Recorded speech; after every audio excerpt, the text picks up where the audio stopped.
এতিয়া দোয়া কৰিম। এতিয়া আমি প্ৰাৰ্থনা কৰিম সৃষ্টিকৰ্তাৰ ওচৰত। আৰম্ভণিতে মই এটি শ্লোক পঢ়ি আছো। বিসমিল্লাহিৰ ৰহমানিৰ ৰহিম। ইয়া আইয়ুহান নাসু তাকু ৰাব্বাকুমুল্লাযী খালাকাকুম মিন নাফসিন ওয়াহিদাতিন ওয়া খালাকা মিনহা জাওজাহা ওয়া বাসসা মিনহুমা রিজালান কাসীরান ওয়া নিসা ওয়াত্তাকুল্লাহাল্লাযী তাসাআলুনা বিহি ওয়াল আরহাম ইন্নাল্লাহা কানা আলাইকুম রাকিবা।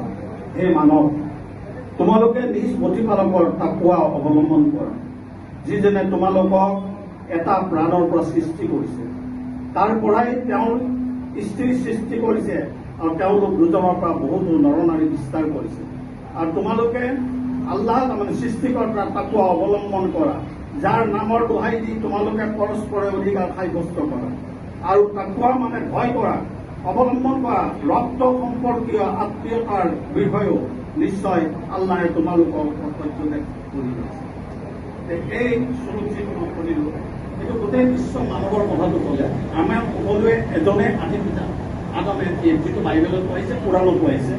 গতিকে হিন্দু, মুছলিম, শিখ, ইছাই আমি সকলোৱে ভাই ককাই, আমাৰ আদি পিতা এজনেই। আৰু কোৰাণত সেইটোৱে উল্লেখ কৰিলে যে মই তোমালোকক এজনৰ পৰাই সৃষ্টি কৰিছোঁ।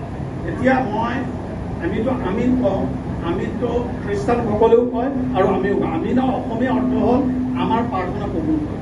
গতিকে আমিতো হাত উঠাওঁ, আৰু হাত উঠোৱা বা হাত নমস্কাৰ কৰা একেই কথা। আমি ধ্যানৰে যাতে তেখেতৰ সৃষ্টিকৰ্তাক তেখেতে আমাক দেখি আছে, আমি কিন্তু দেখা নাই, সেই ধাৰণালৈ কওঁ। আল্লাহুম্মা আমিন। ৰব্বানা আতিনা ফিদ দুনিয়া হাসানাতাও ওয়া ফিল আখিরাতি হাসানাতাও ওয়া কিনা আযাবান নার وادخلنا مع الابرار يا عزيز يا غفار يا رب العالمين رب اجعلني مقيم الصلاة ومن ذريتي ربنا وتقبل دعاء لا اله الا انت سبحانك اني كنت من الظالمين حسبنا الله ونعم الوكيل نعم المولى ونعم النصير لا اله الا انت سبحانك اني كنت من الظالمين الحمد لله رب العالمين الرحمن الرحيم مالك يوم الدين إياك نعبد وإياك نستعين اهدنا الصراط المستقيم صراط الذين أنعمت عليهم غير المغضوب عليهم ولا الضالين آمين يا পৰৱৰ্তীগাৰ। এই বিশ্ব জাহানৰ মালিক, তোমাৰ শৰণত আমি মাথা নত কৰি ভিক্ষা কৰিছোঁ। আমাৰ নিচিনা পাপিষ্ঠ এই পৃথিৱীত আৰু কোনো নাই। আমাৰ সাগৰৰ পানী তোতালতকৈ আমাৰ বেছি পাপ। ইয়াল্লাহ, আমি নাজানো আমি মৃত্যুৰ পিছত তোমাৰ ওচৰত কেনেকৈ চেহেৰা দেখাম। তোমাই আমাক যিবিলাক কৰ্ম কৰিবলৈ মনা কৰিছা, পৃথিৱীৰ সকলো অপকৰ্মত আমি লিপ্ত আছো। তুমি তোমাৰ নূৰৰে, তোমাৰ আলোকৰে তুমি আমাৰ সকলো হৃদয়খন পৰিষ্কাৰ কৰি দিয়া। তোমাৰ নূৰৰে আমাৰ অন্তৰখন আলোকিত কৰি দিয়া।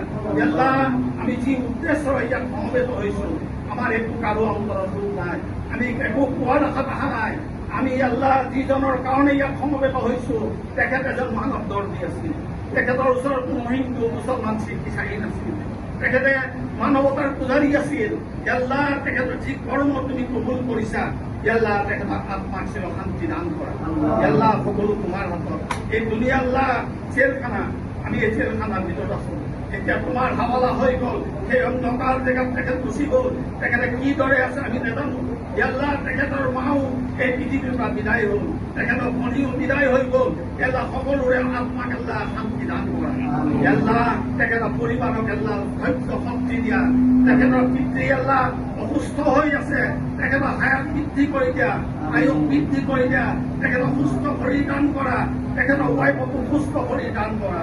যিবিলাক কাম তেখেতে কৰিছিল, সেই সকলো কাম ভাল গুণসমূহ আমাক সমাজত প্ৰচলিত কৰিবলৈ তৌফিক দান কৰা। আমাৰ অন্তৰ থকা হিংসা ভাৱ, ঘৃণা ভাৱ তুমি দূৰ কৰি দিয়া।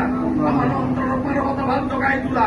আল্লাহ, আমাৰ মনত যি হিংসা ভাৱ কোনোবাই আল্লাহ পুহিবলৈ চেষ্টা কৰি আছে, সিহঁতক কোনোবাত দেখাই দিয়া।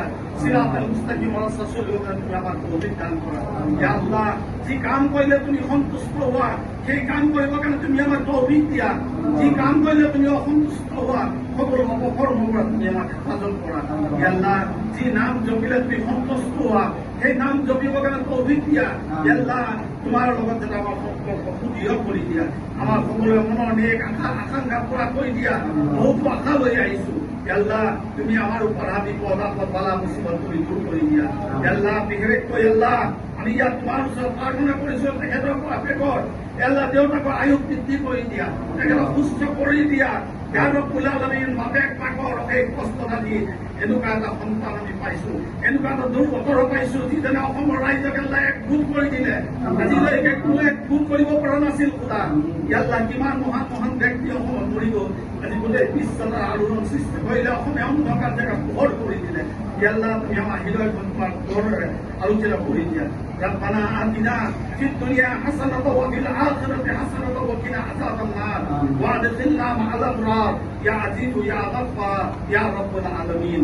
ইয়াল্লাহ কৰ্মকৰ্তাৰ যদি কিবা ভুল হৈছে তুমি আমাৰ সকলোকে, আমি অংশগ্ৰহণকাৰী সকলোকে তুমি ক্ষমা কৰি দিবা। ইয়াল্লাহ আমি গুনাহ কৰি ভাল পাওঁ, তুমি ক্ষমা কৰি ভাল পোৱা। মৃত্যু ক্ষমা লা ইলাহা ইল্লাল্লাহ মুহাম্মাদুৰ ৰাসূলুল্লাহ কৰি আমাৰ ইমানৰ সৈতে ভোট দিবা।